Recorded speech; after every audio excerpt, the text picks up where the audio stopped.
ರಾಜ್ಯದ ಕರಾವಳಿ ಜಿಲ್ಲೆಯಲ್ಲಿ ಜೂನ್ 25ರವರೆಗೆ ಮಳೆ ಸಾಧ್ಯತೆ.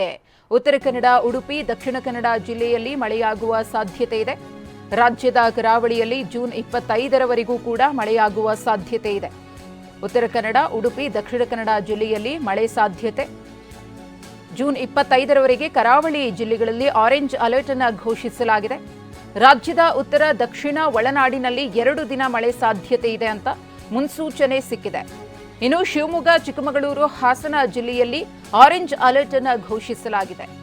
ಜೂನ್ 25ರವರೆಗೆ ಬೆಳಗಾವಿ, ಧಾರವಾಡ, ಹಾವೇರಿ, ಮೈಸೂರು, ಚಾಮರಾಜನಗರ ಜಿಲ್ಲೆಯಲ್ಲಿ ಮಳೆಯಾಗುವ ಸಾಧ್ಯತೆ ಇದೆ ಅಂತ ಹೇಳಿ ವೆದರ್ ಡಿಪಾರ್ಟ್ಮೆಂಟ್ ಮುನ್ಸೂಚನೆಯನ್ನು ನೀಡಿದೆ. ಹಾಗಾಗಿ ಯೆಲ್ಲೋ ಅಲರ್ಟ್ ಅನ್ನು ಘೋಷಿಸಲಾಗಿದೆ. ಭಾರೀ ಮಳೆಯ ಮುನ್ಸೂಚನೆಯ ಹಿನ್ನೆಲೆಯಲ್ಲಿ ರಾಜ್ಯ ವೆದರ್ ಡಿಪಾರ್ಟ್ಮೆಂಟ್ ಈಗಾಗಲೇ ಮುಂಜಾಗ್ರತೆಯನ್ನು ವಹಿಸುವಂತೆಯೂ ಕೂಡ ಸೂಚನೆಯನ್ನು ನೀಡಿದೆ. ಇನ್ನು ಜೂನ್ 25ರವರೆಗೆ ಬೆಂಗಳೂರಿನಲ್ಲಿ ಸಾಧಾರಣ ಮಳೆ ಸುರಿಯುವಂತಹ ಸಾಧ್ಯತೆ ಇದೆ ಅನ್ನೋದ್ರ ಬಗ್ಗೆ ಮಾಹಿತಿ ಲಭ್ಯವಾಗಿದೆ. ನಿನ್ನೆಯೂ ಕೂಡ ಬೆಂಗಳೂರಿನಲ್ಲಿ ಒಂದಷ್ಟು ಭಾಗಗಳಲ್ಲಿ ಜಿಟಿ ಮಳೆಯಾಗಿತ್ತು. ಸಾಮಾನ್ಯವಾಗಿ ಜೂನ್ 25ರವರೆಗೂ ಕೂಡ ಸಾಧಾರಣ ಮಟ್ಟದಲ್ಲಿ ಸಿಲಿಕಾನ್ ಸಿಟಿ ಬೆಂಗಳೂರಿನಲ್ಲಿ ಮಳೆ ಆಗುತ್ತೆ ಅಂತ ಮುನ್ಸೂಚನೆ ಸಿಕ್ಕಿದೆ.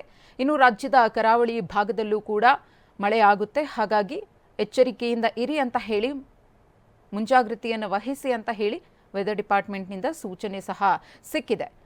ಬೆಂಗಳೂರಿನಲ್ಲಿ ಕಳೆದ ಕೆಲ ದಿನಗಳಿಂದ ಮಳೆ ಬಿಡುವನ್ನು ಕೊಟ್ಟಿತ್ತು. ಆದರೆ ನಿನ್ನೆಯಿಂದ ಮತ್ತೆ ವರುಣಾರ್ಭಟ ಶುರುವಾಗಿದೆ. ರಾಜ್ಯದ ಉತ್ತರ ದಕ್ಷಿಣ ಒಳನಾಡಿನಲ್ಲೂ ಕೂಡ ಜೂನ್ 25ರವರೆಗೆ ಮಳೆ ಆಗುತ್ತೆ ಅಂತ ಹೇಳಿ ಒಂದಷ್ಟು ಜಿಲ್ಲೆಗಳಿಗೆ ಯೆಲ್ಲೋ ಅಲರ್ಟ್ ಮತ್ತು ಆರೆಂಜ್ ಅಲರ್ಟ್ ಅನ್ನು ಘೋಷಿಸಲಾಗಿದೆ.